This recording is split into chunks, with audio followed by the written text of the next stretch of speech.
Hello दोस्तों, अपने YouTube channel MW के पांडे में आप सभी का स्वागत है। हेलो दोस्तों, आज इस वीडियो में आप सभी जितने भाई बहनों हैं सभी आप BHU CHS का फॉर्म भर रहे होंगे या भर चुके होंगे कुछ लोग। तो BHU जो CHS 9th और 10th का जो पेपर होगा अप्रैल में 22 तारीख से या 26 तारीख से जो उनका हो, तो वो उसी हिसाब से अपना एग्जाम रखेंगे। तो पहला पेपर जो होगा वो 9th का पेपर होगा, 9th का, उसके बाद वो 11th का पेपर कराएंगे। तो इसका इंट्रेंस का पेपर जो एग्जाम है वो कैसे पेपर पूछता है, किस प्रकार पेपर पूछता है, 100 क्वेश्चन कहाँ से आते हैं, वो सभी आपको इसमें डिटेल एकदम पूरी तरह अच्छे समझाऊंगा। और उसके साथ साथ इसमें प्रीवियस ईयर क्वेश्चन भी हैं जो आपको पूरे 100 क्वेश्चन क्या क्या पूछे गए हैं 2019 से। 2019 के बाद अभी तक पेपर नहीं बने हैं, नहीं पेपर हुआ है।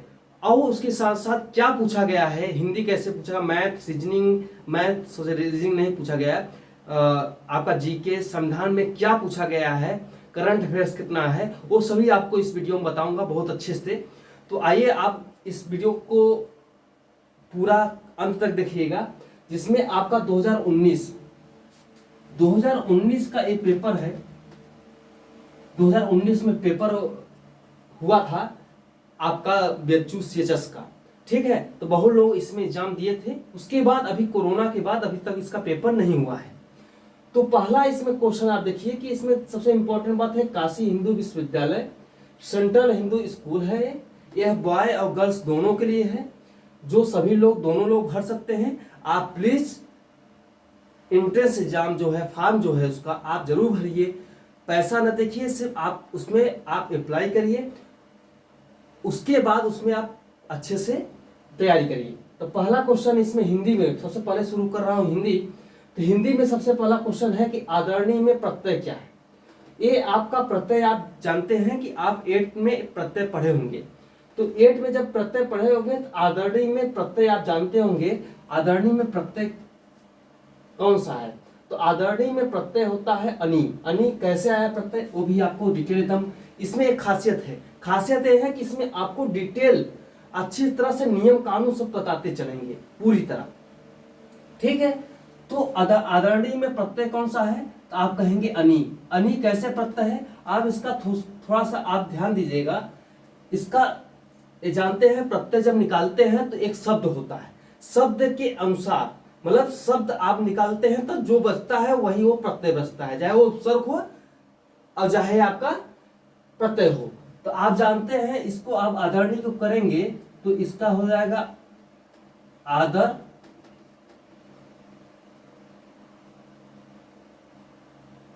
क्या हो जाएगा? आदर हो जाएगा, ठीक है। और बचा क्या इसमें, बचा क्या आप जानते हैं, नी बचा, ठीक।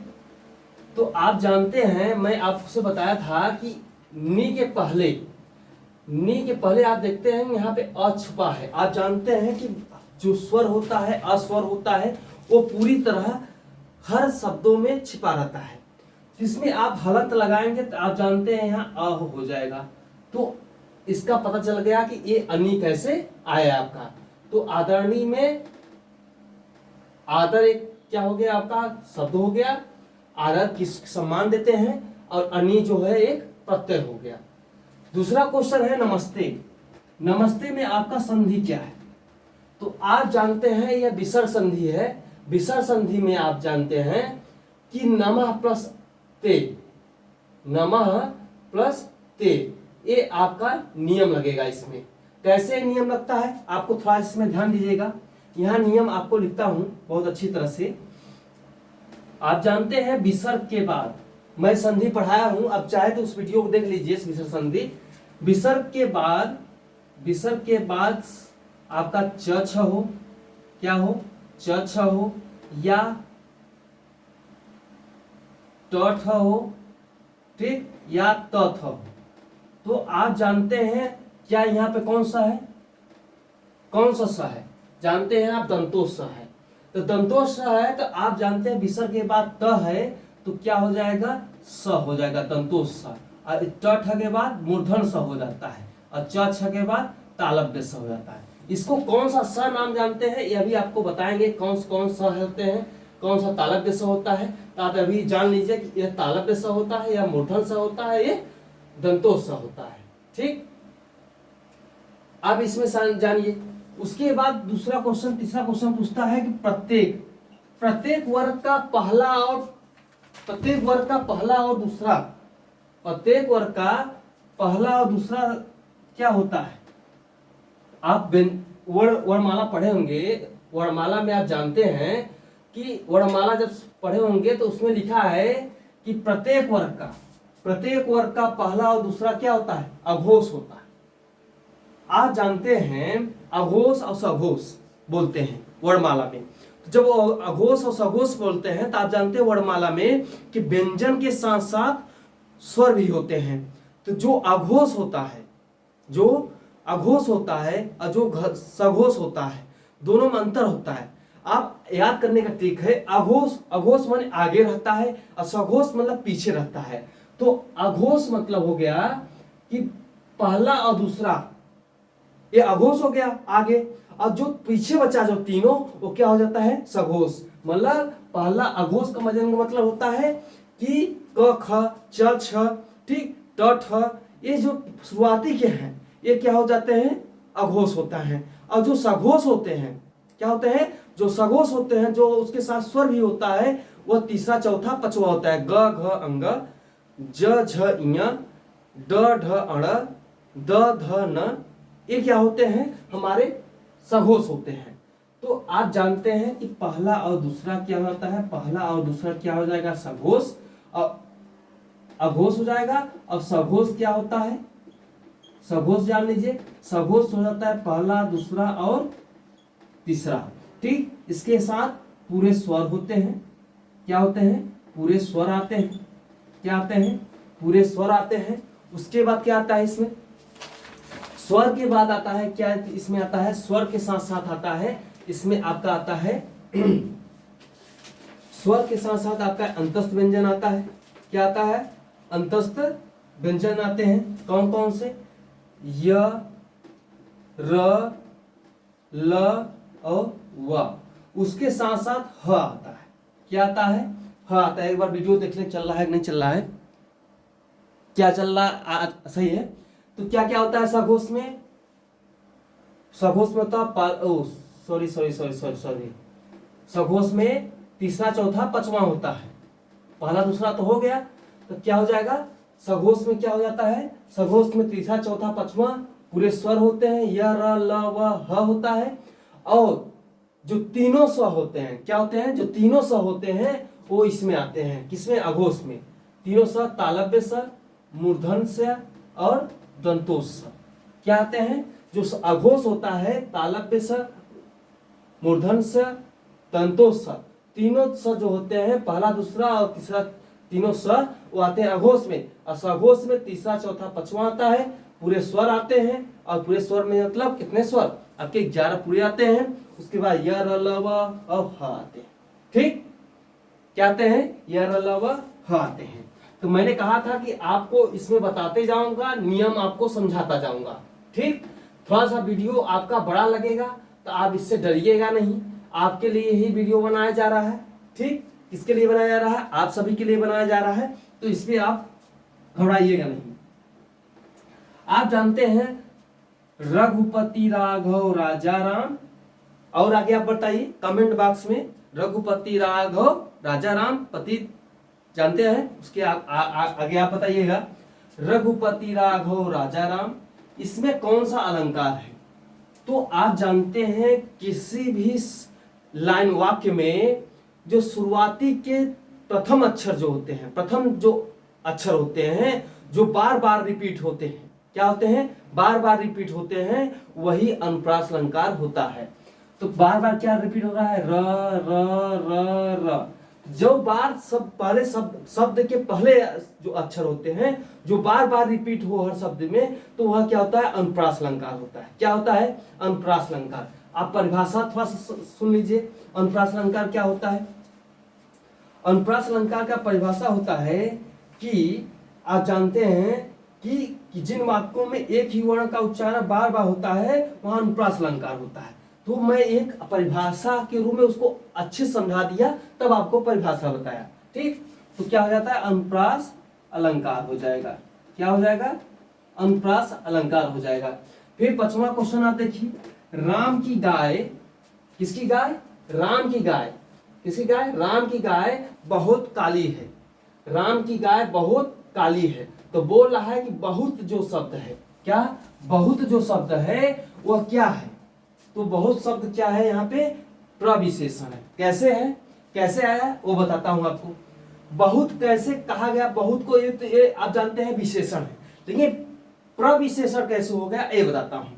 जब आप नियम जानते हैं कि जो विशेषण के पहले विशेषण हो, विशेषण के पहले विशेषण मतलब विशेषण की विशेषता बताया जाए, विशेषण विशेषण की विशेषता बताए, तो वहां पे प्रविशेषण होता है। मतलब और अच्छे समझाए तो विशेषण के पहले जो विशेषण आता है, क्या, विशेषण के पहले विशेषण हो तो उसे प्रविशेषण कहते हैं, और विशेषण जो हो उसे हम विशेषण कहते हैं। ठीक, जैसे ये तो विशेषण, काली पुस्तक आप बताते हैं विशेषण होता, लेकिन विशेषण के पहले विशेषण आ जाए तो उसे हम बोलते हैं प्रविशेषण। क्या बोलते हैं, प्रविशेषण बोलते हैं। आप एक बार और रिपीट करिएगा, प्रविशेषण मतलब विशेषण के पहले विशेषण आए तो वहां पे प्रविशेषण होता है। ठीक, 6वां करिएगा, कठिन काव्य का प्रेत। कठिन काव्य का प्रेत आप जानते हैं, एक में पढ़े होंगे, कठिन काव्य का प्रेत जो होता है वह किसे कहा गया है। एक क्वेश्चन पूछा गया है कि कठिन काव्य का प्रेत किसे कहा गया है, तो आप आंसर देंगे केशवदास। कौन है, केशवदास। केशवदास को किसने कहा है, आप इसमें जानिए। आचार्य रामचंद्र शुक्ल ने कहा कि इनका जो अलंकार जो लिखे, जो एक काव्य लिखे हैं, जो अलंकार के रूप में लिखे हैं, वो बहुत कठिन रूप है, इसलिए इनके कठिन अलंकार संप्रदाय के रूप में जानते हैं। किसके रूप में जानते हैं, अलंकार किसके रूप में जानते हैं, बताइए आप सब, अलंकार संप्रदायवादी कहते हैं। तो कौन कहा, इनको नाम दिया आचार्य रामचंद्र शुक्ल ने दिया। किसने दिया, आचार्य रामचंद्र शुक्ल ने केशवदास के बोला, क्या बोला, कठिन काव्य का प्रेत। ठीक, अगला क्वेश्चन है, शांत रस का अस्थाई भाव क्या होता है। शांत रस का अस्थाई भाव क्या होता है, निर्वेद होता है। क्या होता है, निर्वेद। क्या होता है, निर्वेद। आप जानते हैं जब रस पढ़े होंगे तो रस कितने प्रकार के होते हैं आप जानते हैं, नहीं जानते हैं तो मैं बताऊंगा कि कितने प्रकार के होते हैं, कहां से क्या है। तो सबसे पहले आपको सभी अस्थाई रस के सभी अस्थाई भाव जो इतने हैं वो आपको बता देता हूं शुरुआती से। तो श्रृंगार रस से शुरू करते हैं, किससे, जो शुरुआती से। तो श्रृंगार रस का अस्थाई भाव क्या होता है, किसका, श्रृंगार रस। श्रृंगार रस का अस्थाई भाव क्या होता है, क्या होता है, रति होता है। क्या होता है, रति होता है। और हास्य रस का क्या अस्थाई भाव होता है, हास होता है, हास्य का हास होता है। ठीक, किसका, श्रृंगार रस क्या हो गया, रति हो गया, हास्य क्या हो गया, आपका हास हो गया। ठीक, अगला है करुण रस का। करुण रस का क्या हो जाएगा, शोक हो जाएगा। अगला क्या है, वीर रस। वीर रस क्या हो जाता है, उत्साह होता है। क्या होता है, उत्साह होता है। आप जानते हैं कि जो शुरुआती होते हैं ये बहुत ज्यादा पूछता है। श्रृंगार रस का रति होता है, हास्य का हास होता है, करुण का शोक होता है, वीर का होता है उत्साह। क्या होता है, उत्साह होता है। रौद्र क्या होता है, रौद्र। रौद्र रौद्र क्या होता है, क्रोध। क्या होता है, आप कमेंट बॉक्स में करिएगा कि रौद्र किसका पर्यायवाची है। ठीक, आप सभी के लिए पर्यायवाची भी इसमें है, पर्यायवाची भी पूछा जाता है। इसमें मेघ का पर्यायवाची आपसे पूछा गया है। किसका पूरा पर्यायवाची पूछा गया है, मेघ का। तो रौद्र का बताइएगा, रौद्र का स्थायी भाव क्या होता है, क्रोध होता है। क्या होता है, क्रोध होता है। अगला देखिएगा, अगला बताइएगा, भयानक क्या होता है, किसका, भयानक का। भयानक क्या होता है, भय होता है। क्या होता है, भयानक का भय होता है। उसके बाद क्या है, विभत्स रस। क्या होता है? विभत्स रस। हाँ दिख रहा है। उसके बाद क्या है? विभत्स, विभत्स, विभत्स रस, विभत्स नहीं, विभत्स। क्या हो जाएगा? विभत्स। विभत्स रस का स्थायी भाव क्या होता है? घिरा होता है। और क्या होता है? एक जगुस्सा। क्या होता है? जगुस्सा। क्या होता है? जगुस्सा होता है। ठीक। एक और होता है। कौन सा एक और बचा है? आपका अद्भुत। अद्भुत एक और बचा है। अद्भुत। अद्भुत का आप कमेंट बॉक्स में करेंगे कि लिख दें? क्या होता है? विस्मय और आश्चर्य होता है। क्या होता है? विस्मय और, हाँ दिख रहा है, लिख देते हैं। क्या होता है? विस्मय और आश्चर्य। विस्मय और आश्चर्य। विस्मय कहिए या आश्चर्य कहिए? आश्चर्य। ठीक। विस्मय कहिए या तो आश्चर्य कहिए। एक बात हुई। ठीक। कौन कौन सा होता है? शांत रस का स्थायी भाव आप जानते हैं, निर्वेद होता है। श्रृंगार रस का रति हो गया, हास का हास हो गया, करुण का शोक हो गया, वीर का उत्साह हो गया, रौद्र का क्रोध हो गया। ठीक। विभत्स क्या हो गया? घृणा हो गया। भयानक क्या? भय हो गया। भय से भय याद कर लीजिएगा। अद्भुत से अद्भुत एक दिखा रहा है तो आश्चर्य हो रहा है, उसको विस्मय हो रहा है। तो आप इससे याद कर सकते हैं। याद करने का तो ट्रिक है, अपने से बनाएंगे तो सही रहेगा। ठीक। क्योंकि जो अपने से बनाते हैं ट्रिक, उसका बहुत दिन तक दिमाग में बैठा रहता है। तो अपने से ट्रिक बनाइए। किसी में बहकावे में आइए कि मैं ट्रिक जो बताऊं वही आप याद करिए। जरूरी नहीं मैं जो बताया हूं वही याद करिए, वही ट्रिक से। अपने से खुद बनाएंगे, जो अपने से जो बनाएंगे वो ज्यादा दिन तक दिमाग में बैठा रहता है ट्रिक। ठीक। फिर अगला क्या है? इसमें है 8वां क्वेश्चन है, अकबरी लोटा जो है उस कहानी के लेखक कौन है? तो कौन है? अन्नपूर्णानंद वर्मा। कौन है? अन्नपूर्णानंद वर्मा। कौन है? अन्नपूर्णानंद वर्मा। अंतस्थ व्यंजन कौन है? य, र, ल, व। कौन कौन है? य, र, ल, व। अब ये बताइए आप लोग कि ऊष्म व्यंजन किसे कहते हैं? क्या बोलते हैं? ऊष्म व्यंजन किसे कहते हैं? इसे ऊष्म व्यंजन के साथ ऊष्म संघर्षी व्यंजन भी कहते हैं। क्या बोलते हैं? ऊष्म संघर्षी व्यंजन बोलते हैं। आप क्वेश्चन बताइए, एक अंतस्थ व्यंजन, सॉरी, संयुक्त व्यंजन किसे कहते हैं? ठीक। आप बताइए कि संयुक्त व्यंजन किसे कहते हैं? आप बताइए कि स्पर्श व्यंजन किसे कहते हैं? स्पर्श संघर्षी व्यंजन किसे कहते हैं? ठीक। तो आप क्वेश्चन इसमें लगाते रहिए, आपको बताता हूं। आप बताइए इसमें स्पर्श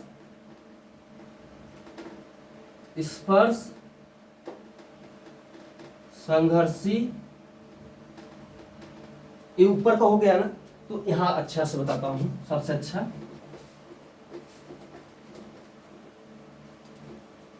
ये 2019 का पेपर है, आप अच्छे से ध्यान दीजिएगा।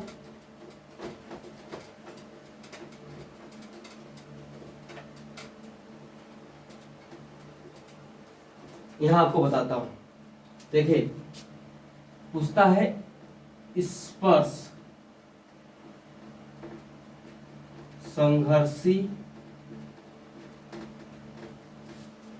व्यंजन। क्या बोलता है? स्पर्श संघर्षी व्यंजन पूछता है।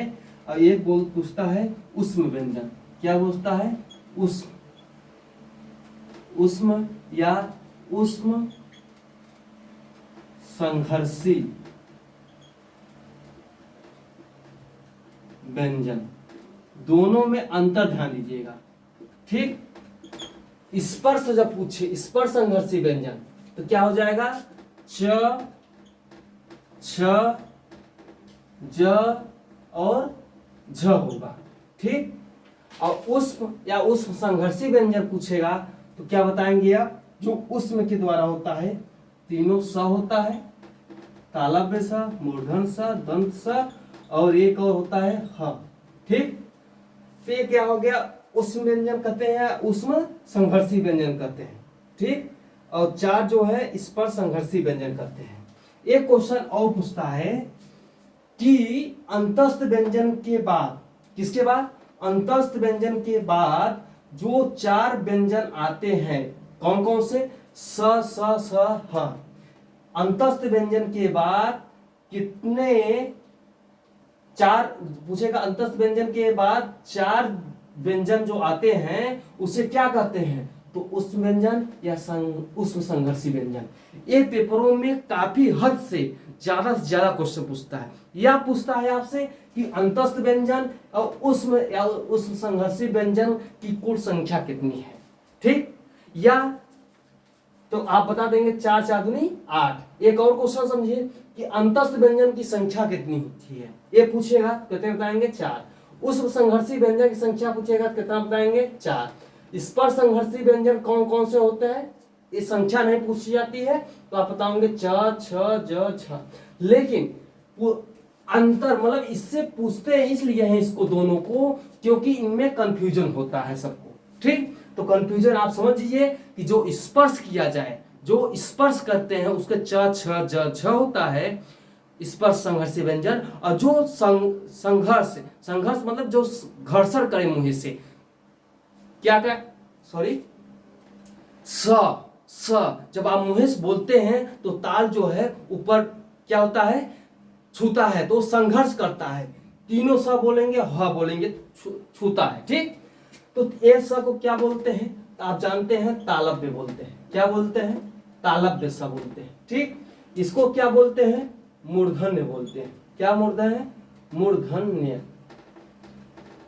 मूर्धन्य, हाँ सही, मूर्धन्य बोलते हैं। ठीक, फिर इसको क्या बोलते हैं, दंतोष्ठ बोलते हैं, दंतोष्ठ स बोलते हैं, या दंत स भी बोलते हैं।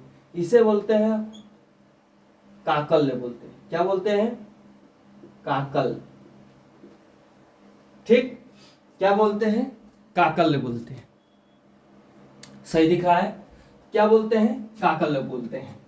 ठीक है, अब आपको मैं बताता हूं कि आगे क्वेश्चन 9 क्वेश्चन हो गया, थोड़ा समय लगेगा लेकिन इसमें बहुत अच्छे समझाऊंगा कि क्या क्या नियम होता है, कैसे क्या क्वेश्चन पूछा जाता है, कहां से कितना क्वेश्चन पूछा जाता है, कैसे इसकी विस्तृत व्याख्या मैं बहुत अच्छी तरह से करूंगा और आपको समझाते जाऊंगा कि कैसे कैसे समझना चाहिए। ठीक, अब देखिए अगला क्वेश्चन आप इसमें पूछा गया है, एक सबसे ज्यादा अच्छा पूछा गया एक क्वेश्चन हो कि आप जानते हैं जयशंकर। ठीक, जयशंकर के बारे में आप जानते होंगे, जयशंकर प्रसाद। ठीक, जयशंकर प्रसाद की बात जानते हैं कि जयशंकर प्रसाद को पूछा गया जयशंकर प्रसाद की इसमें से कौन सी रचना नहीं है, तो मैं आपको लिख देता हूं। एक है हुंकार, एक है चंद्रगुप्त, एक है इनकी और पूछा है, एक और रखा है चंद्रगुप्त के बाद एक कमानी रखा है,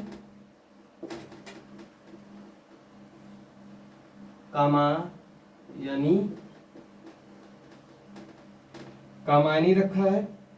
ठीक, और एक रखा है लहर। ठीक, लहर। तो आप जानते हैं जो ये हुंकार है, जब किसी युद्ध के बारे में कहा जाए, मतलब रचनाएं कहा जाए, तो वहां पे अधिकतर परसेंटेज में 90% होता है कि हुंकार एक हुंकार के रूप में बोला जा रहा है। तो वहां रामधारी सिंह दिनकर के बारे में कहा रहा है। किसके बारे में, रामधारी सिंह दिनकर। ठीक, तो हुंकार जो है रामधारी सिंह दिनकर के बारे में बोल रहा है। ठीक, तो ये इनकी रचना नहीं है, सब तीनों रचना इनकी है। ये पूछा था कि इनमें से कौन सी रचना नहीं है। 10 क्वेश्चन, 11 क्वेश्चन अब पूछा गया है। 11 पूछा गया है, अभी न होगा मेरा अंत, अभी ही तो आया है मेरे वन में मृदुल बसंत। क्या, अभी न होगा, अभी न होगा, क्वेश्चन पूछा गया है, अभी न होगा मेरा अंत,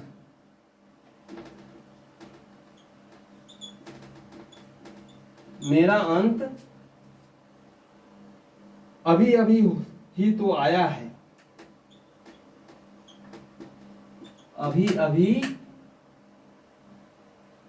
ही तो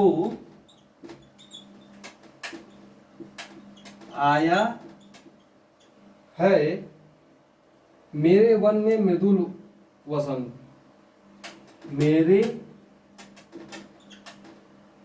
वन में मृदुल वसंत। ठीक, तो पूछा गया है ये किसने कहा है। ठीक, आपसे पूछा गया है कि पंक्ति में जो रचनाकार हैं ये पूछा गया है, तो यह किसने कहा गया, किसने कहा है। ठीक, तो कौन कहा है, सूर्यकांत त्रिपाठी निराला, सूर्यकांत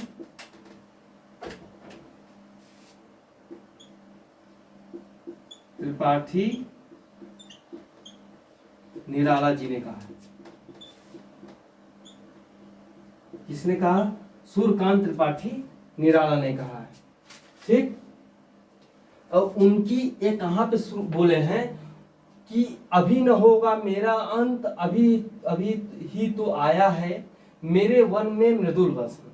ठीक, ये अपने ध्वनि एक कविता है उनकी, उस कविता में इन्होंने अपने इतने अच्छे से लिखा है कि इतनी अच्छी लाइन लिखी है कविता में कि ये प्राकृतिक रूप में जोड़ा है। ठीक, तो ये इतने अच्छी लाइन से लिखे हैं कि इसमें जो पढ़ता है प्राकृतिक अनुभव प्राप्त करता है। ठीक, कौन कहा है, अभी न होगा मेरा अंत, अभी अभी ही तो आया है, मेरे वन में मृदुल वसंत। ठीक, अगला क्वेश्चन है 12 क्वेश्चन है इसमें। 12 क्वेश्चन क्या है इसमें कि रामायण काव्य, आप महाकाव्य जानते हैं, ये रामायण एक महाकाव्य है। क्या है, रामायण महाकाव्य है। क्या है, महाकाव्य है। तो इतना इसमें आप बता सकते हैं कि जो रामायण महाकाव्य है, ठीक, यह किस भाषा में लिखा गया है, किस भाषा में लिखा गया है।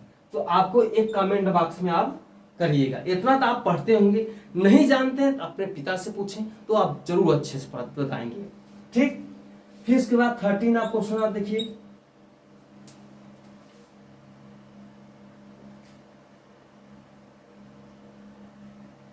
एक क्वेश्चन बहुत अच्छी लिखा है इस दीवार के बारे में, कह रहा है कि दीवार के बारे में लिखा है कि हम दीवानों की क्या हस्ती, आज यहां कल वहां चले। हम दीवानों की, आप किसी बारे में जोड़ सकते हैं, हम दीवानों की क्या हस्ती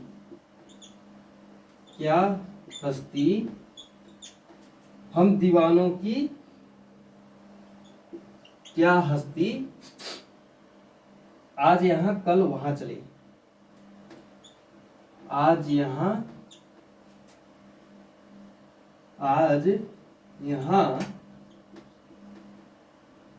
कल वहां चले, कल वहां चले। ठीक, यह किसने कहा है, आप ध्यान से ध्यान देखिएगा। इन्होंने भगवती चरण वर्मा ने कहा है कि हम दीवानों की क्या हस्ती, आज यहाँ कल वहां चले। यह किसने लिखा है, तो आप कहेंगे भगवती चरण वर्मा ने कहा। ठीक, किसने कहा, भगवती चरण वर्मा ने कहा। ठीक, किसने कहा, भगवती चरण वर्मा ने कहा। ठीक, किसने कहा है, अच्छा चला है, किसने कहा, भगवती चरण वर्मा ने कहा। एक क्वेश्चन और पूछा है कि विद्यार्थी जो है, आपको संधि बहुत अच्छे से पढ़ाया हूं, विद्यार्थी में कौन संधि है, विद्यार्थी में कौन सी संधि है, तो कौन संधि है, दीर्घ। कौन संधि है, दीर्घ संधि। इसका नियम क्या होता है, अ आ, ठीक, छोटी बड़ी छोटा ऊ, बड़ा ऊ, ठीक, या ऋषि के बाद ए ही स्वर आए। कौन से? ए ही स्वर आए, ए ही स्वर, ए ही क्या है? स्वर आए, ठीक, ए ही स्वर आए या दीर्घ के रूप में आए। लेकिन एक क्या हो जाते हैं? अ और आ के बाद कोई भी स्वर या दीर्घ के रूप में आए तो क्या हो जाता है? आ हो जाता है। छोटी बड़ी में कोई भी स्वर या दीर्घ के रूप में आए, यही स्वर, कौन सा? छोटी बड़ी में से, तो बड़ी हो जाता है, इसमें बड़ा ऊ हो जाता है और इसमें ऋषि हो जाता है। ठीक, यह नियम आपको बता चुका हूं। ठीक, इसमें आपको नियम बता चुका हूं, समझ रहे हैं? क्या चीज? ये नियम बता चुका हूं। उसके बाद अगला क्वेश्चन है, अगला क्वेश्चन एक और है कि अर्थालंकार का उदाहरण क्या है।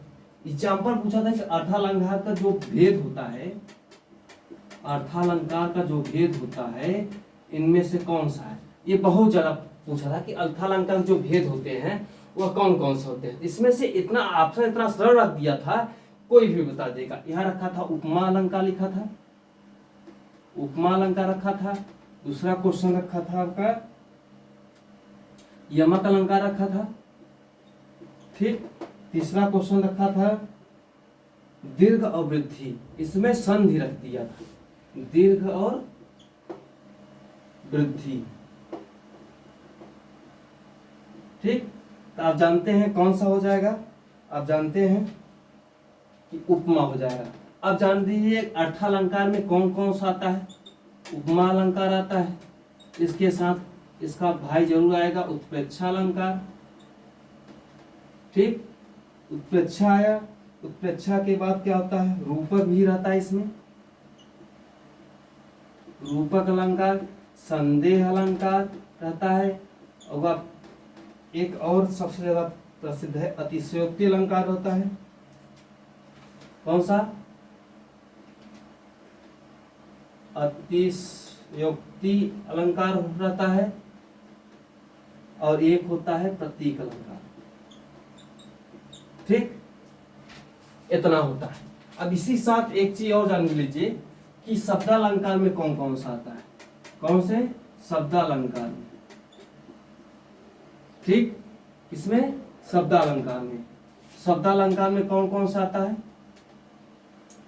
शब्दालंकार में आता है आपका कौन कौन सा आता है? यमक अलंकार आता है, जो इसमें ना हो, यमक अलंकार, अनुप्रास अलंकार, ठीक, और श्लेष अलंकार, और एक और होता है कौन सा? वक्रोक्ति। कौन सा? वक्रोक्ति, वक्रोक्ति अलंकार। ठीक, शब्दालंकार में कौन कौन होता है? यमक अलंकार, अनुप्रास अलंकार, श्लेष अलंकार और वक्रोक्ति अलंकार। ठीक, कौन कौन सा होता है? यमक अलंकार, अनुप्रास अलंकार और वक्रोक्ति अलंकार। ठीक, इतना आप समझ गए होंगे। उसके बाद आगे भी क्वेश्चन देखिएगा, आगे भी क्वेश्चन है, बहुत अच्छे समझाऊंगा। ठीक, आप लोग का एक उत्साह जो आप देखते हैं, यह उत्साह इसी कारण तो एक उत्साह बना रहता है कि मैं थकता नहीं हूं। ठीक, उसके बाद एक और क्वेश्चन है अगला, अंधे की लाठी मुहावरा है। आप बताइए, आप लोग बहुत जानते हैं अंधे की लाठी, बताइएगा। अंधे की लाठी, इसका मुहावरा क्या होगा? एकमात्र सहारा। क्या हो जाएगा? एकमात्र सहारा। ठीक, उसके बाद अगला क्वेश्चन है, इसमें पूछा गया है, हाँ, आपको समास पढ़ाया था। जो वीडियो पुराने न देखे हों, जो न देखे हों उसको आप देखिएगा। एक समास में पढ़ाया था तत्पुरुष समास। कहता हो उसमें जिस समास में विभक्ति का लोप होता है, किसका? विभक्ति का लोप होता है, वो कौन सा अलंकार समास होता है? तो तत्पुरुष समास होता है। क्या तत्पुरुष समास कहते हैं, क्या तत्पुरुष समास कहते हैं। ठीक, जिस समास में विभक्ति चिन्हों का लोप होता है उसे कहते हैं तत्पुरुष समास। अगला होता है, अगला क्वेश्चन है, पतितों के देश में उपन्यास कौन है? पतितों के देश में। ठीक, किसने कहा है? तो यह रामवृक्ष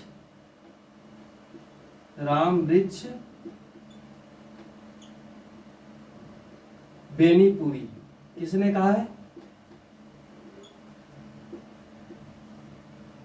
रामवृक्ष बेनीपुरी ने कहा है। यह एक संस्कार है, उसके रूप में पूछा जाता है। थोड़ा सा वीडियो देख रहा है नहीं